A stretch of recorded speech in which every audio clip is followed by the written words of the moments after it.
Well, thank you for joining us. I'm Lorraine Martin, the President and CEO of the National Safety Council. Today, you're with us for the next installment of our Safety is Personal series. And today, we're honored to have with us the Assistant Secretary of Labor, Doug Parker, for OSHA. Doug, thank you so much for being with us today. Well, it's my pleasure. Thanks for the invitation. This series has been a conversation with leaders around the U.S. who have been helping with safety, and for whatever reason, somehow they got on a safety journey. And for most of them, there was something personal that happened that caused them to say, this is something that I want to put energy to, that I have a passion for. So as we start this conversation, could you perhaps share, why is safety personal to you? Well, I've been asked that question in not so directly as that, but I have talked to stakeholders and others and employees at the different agencies where I've worked about why it's personal to me, talking about jobs that I've had in the past where I've seen workers exploited or I've seen near misses where someone was almost injured. I've talked about experiences I've had as an attorney working with workers who have been injured or have contracted black lung. But to be able to give you a perfectly honest question, I'd have to talk about something I've never really spoken about publicly before. And that is that when I was 26 years old, in my last year of law school, my wife was killed in an accident. And so this wasn't an occupational accident, it was a traffic accident. Someone who had fallen asleep at the wheel struck her vehicle from behind at a traffic light. And so whenever I am dealing with a family who has suffered the loss of a member due to a traumatic accident at work, or whenever I'm reading a report or signing a condolence letter, I think about how it felt. Because, I experienced that knock on the door from the state troopers, and I was at the hospital waiting for family to arrive. And so I experienced all that, and I understand in some measure what they're going through. But I also think about the experience when I'm doing my job and thinking about how to do it well.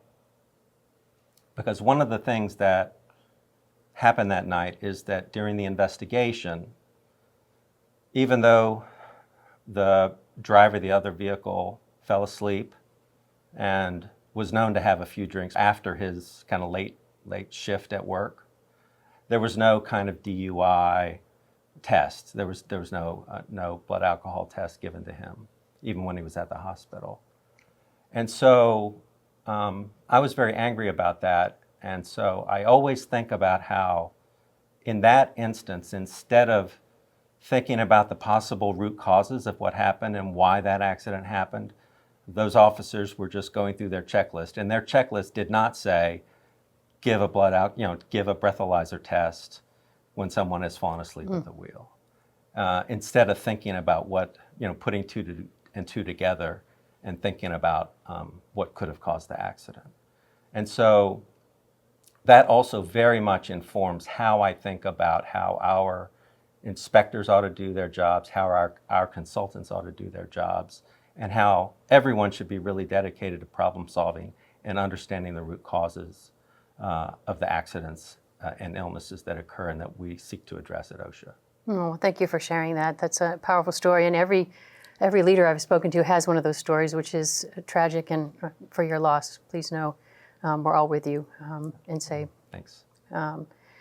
We hope it never happens again. And I just heard that from you, that even now you're saying, what do we have to do to make sure we have the data on the spot, the root cause analysis, the understanding of how that never has to have that knock on the door for another person. And I'm guessing that fuels you as you come to this mission and you wake up every morning coming to OSHA to do this job. Maybe you can just share, kind of what it is. And you've given us some. It should never happen to anyone. But how do you get up every morning then and come to work and say, this is the place I need to be?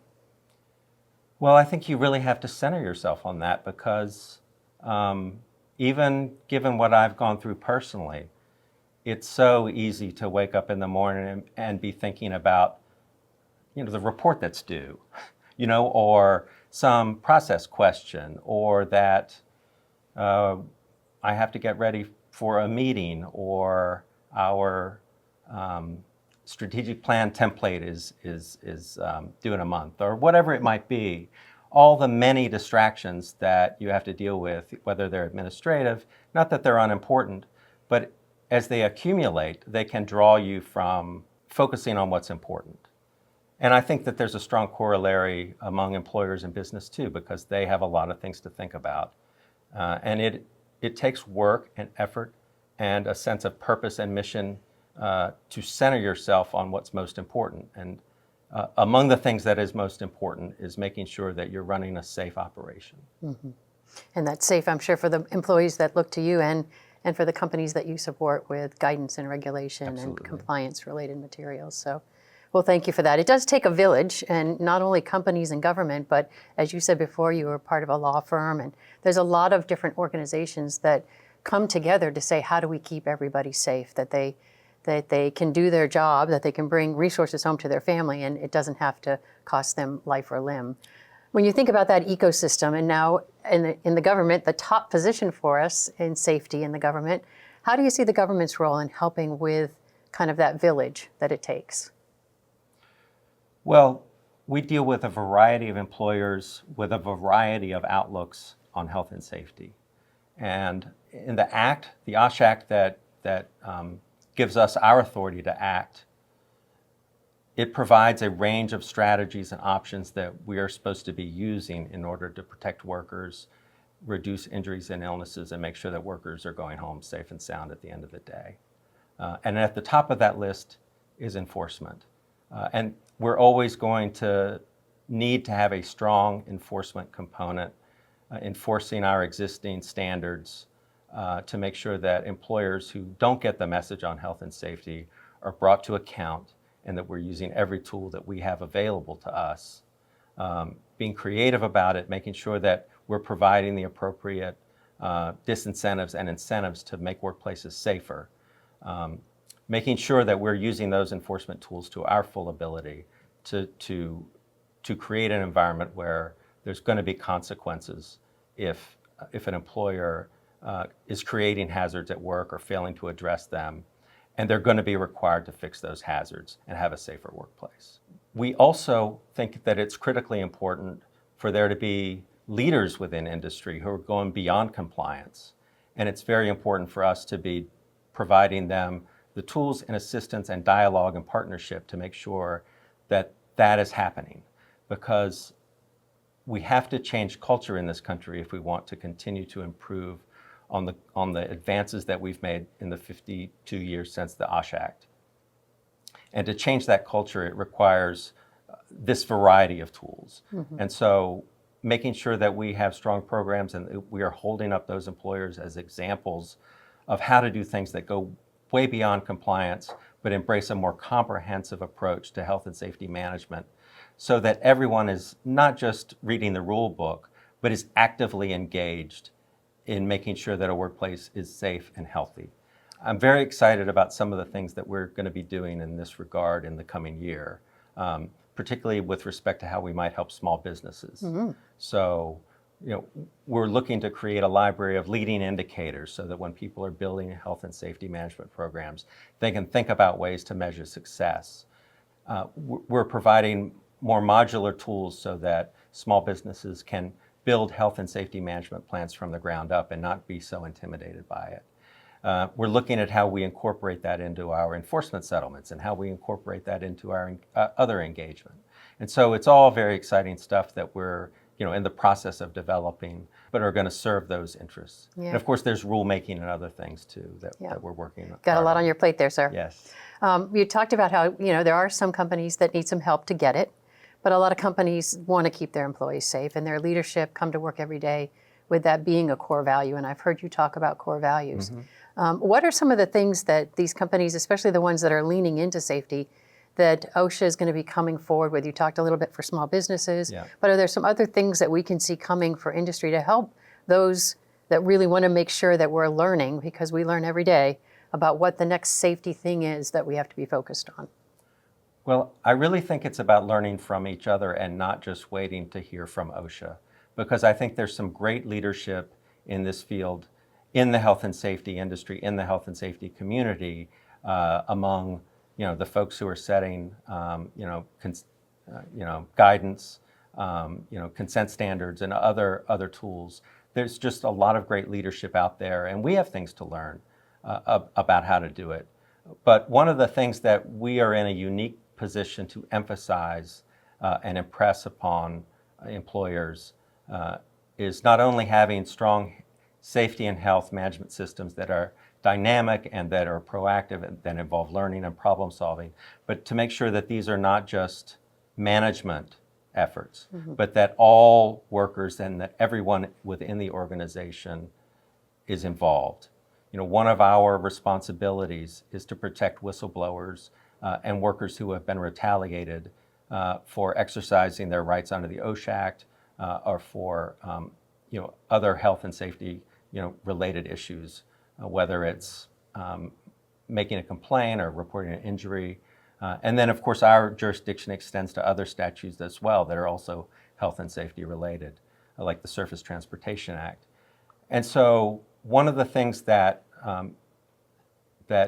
we want to be doing is making sure that employers understand as they are building these programs that everyone is involved and that compliance with these anti-retaliation provisions are critical, that employers have to provide safe opportunities for workers to come forward. They have a lot to learn from the workers that are within the organization. Well, thank you for bringing that up, because I did want to ask you about your worker summit that you had recently, the Worker Voice Summit this last fall. Can you share a little bit about that, and how did that help you personally hear the worker voice? Of course, certainly. So the Worker Voice Summit was the first time that we have had frontline workers in the Francis Perkins Building, in the Department of Labor, at a summit talking about their personal experiences. We certainly had representatives of unions and workers, and we've certainly had plenty of meetings with employers and employer associations. But this was the first time at a scale we had workers from across the country come here to be heard by the leadership of OSHA, to tell their stories, and to talk about some of the things that they would like to see us do better. We had a woman from Mississippi talk about how her nephew, who was in college, had come home for a break and was put in a facility without any training, working on an assembly or a conveyor line, and had his arm crushed.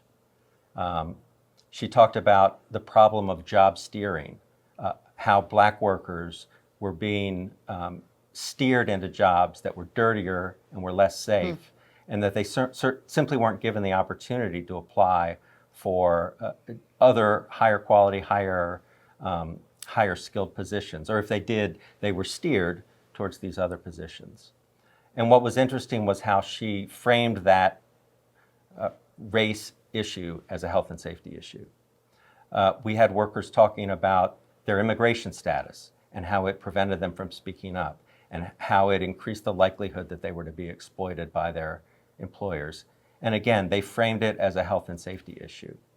We had nurses talking about staffing levels and violence in the workplace, but also the psychological impact on them from this environment, and how it cascaded into other aspects of their work with patients and their health and safety program. And again, they framed it as a health and safety issue.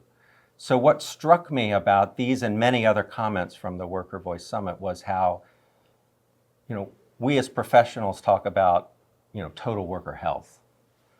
And it's so intuitive to these workers. They get it, they understand it, they see the connections because they live the connections between these various social determinants and these various social factors and the health and safety that they experience on the job. And I have to admit that I thought back during the summit to times that I've had similar discussions with workers where I turned off because they were talking about something that wasn't in my jurisdiction. They weren't talking about something that had a standard. They weren't talking about a traditional health and safety issue. And I think it's a lesson for everyone that we can't turn off when we hear things just because it's not on our list of things that are important to us when it comes to health and safety. We have to be open to those conversations and open to dialogue about the connections and seeing the connections that these workers live so that we can do more to engage with them and to have a stronger and more comprehensive health and safety management program that is not incomplete and acknowledges that it goes much broader than putting guards on machines. Yeah, well, thank you for bringing that up. I think we're all on a journey there of understanding that if a person doesn't feel safe at work, that they can't bring their voice, or they feel like they have been put into a job perhaps because of who they are, all of those things weigh on them and indeed do make them less safe in the environments Absolutely. where we're trying to keep them safe. These intersect with each other. And it is a conversation that's sometimes difficult to have, and I really appreciate that you're leaning into it and that you're showing such, right now, some passion for us all opening our blinders and making sure that when we hear things, we ask ourselves, do we need to put this in the equation? Is it relevant to how I'm keeping people safe? And a lot of times it is. We really do have to ask that question and be open to that discussion as health and safety professionals. And the stories that you told and the storytelling that came from the summit that you just shared are very powerful. And a lot of times that can really help us question, are we being as broad-minded as we need to be? But the data tells us that too. And we use Department of Labor's data.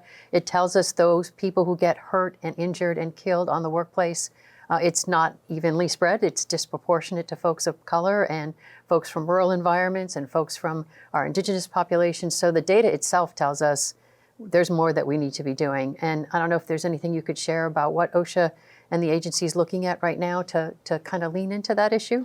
Well, it's interesting you ask because we have been struggling with how we can use our data to better inform our activities and work smarter. And it begins with sort of understanding the nature of the issue. And so we've been working with our data, BLS data, census data, American Community Survey data, and looking at how we can overlay different data points to get an understanding of where vulnerable workers are, what industries they are in, what is the relationship between our various enforcement and outreach and other activities, and where those workers are, both geographically and in terms of their industry, where complaints come from and, more importantly, don't come from, so that we can get an understanding of where there might be barriers to that. And so that's a project that's underway, using a Tableau tool with these various data sources, looking at sort of where our information is limited, because a lot of data on this is limited. There's simply not good data at a granular level, connecting a lot of demographic characteristics with, say, worker injuries. I mean, there's simply, outside of fatalities, it's somewhat limited. It is. And so we're looking at how we can connect the dots with the available data that we have to see how we can do a better job, where there are areas that we are missing, where there are areas where we might have to put more emphasis on our language accessibility, where we might be needing to do more outreach, where we might have to go and find data other ways in a more qualitative way by doing more outreach to worker centers, or if there aren't worker centers in that area, other types of organizations that are connected to the community. And so it's going to be a long process, but we are looking at very similar types of information to the data that you allude to try to get a much better understanding, not just from an academic perspective, but from an actionable perspective about how we can do more. And you said before we have to learn, right? And if we have data that tells us where our softest spots are, our most vulnerable workers, that's where we're going to want to put our attention. So the more we know, the more we can lean into that. Absolutely. So thank you. Well, thank you for this conversation and for sharing your safety as personal story. Everyone has one, I have found, and I really appreciate that you shared yours. It sounds like it's motivated you to make sure no one else has to get that knock on the door, whether it's from a workplace or on the roadway. But maybe a last comment, sir, from you. You shared that this is a value for you, that you think that that having people be safe and be able to go about their fullest lives is something that is in your DNA. Maybe just a final point on how we all can do that, and what advice do you have for us all about making sure that safety is personal? Well, before I answer that, let me just thank you for all the good work of the National Safety Council and let you know how much we value the partnership that we have had over the years. I think that partnerships like the one that we have with you is an excellent example of how we can look more broadly than our standards book to determine how we can advance health and safety in the workplace and in every place, as you all say. I don't know that I can give advice to people about this issue because everybody's in a unique position, but what I will say is that it has to be front of mind, and we have to find tools to make sure that health and safety is front of mind. That can happen in different ways. That can happen with, tailgate talks. That can happen with regular safety meetings. But I think that it's important if we're going to embrace health and safety as a core value, that there is constant communication about it. That it's something that we are talking about all the time, how we can make workplaces safer, how we can lead by example, through our own safety and health management systems at OSHA, the way that, we're building systems to deal with the traumatic experiences of our own staff here, and because they do some tough work. And we want to make sure that that dialogue is open and that nobody is taking hazards for granted at work because they're not communicating about them, and nobody is experiencing a hazard at work they're worried about because they're not talking about it. And there are not people, in the office upstairs who are not keeping their door open so that dialogue can happen. And really, they should be down on the floor making sure the conversations happen if they're not, because that communication is vital. Teamwork is vital, and we know that it enhances other parts of an organization. It makes an organization work, a business work, in a variety of ways if people are better communicators, and safety is a great way to start. Thank you, and you're doing that with us here today with our Safety is Personal journey. So thank you all for joining us with this amazing conversation with the Assistant Secretary of Labor, Doug Parker at OSHA. Thank you, sir. Thanks so much.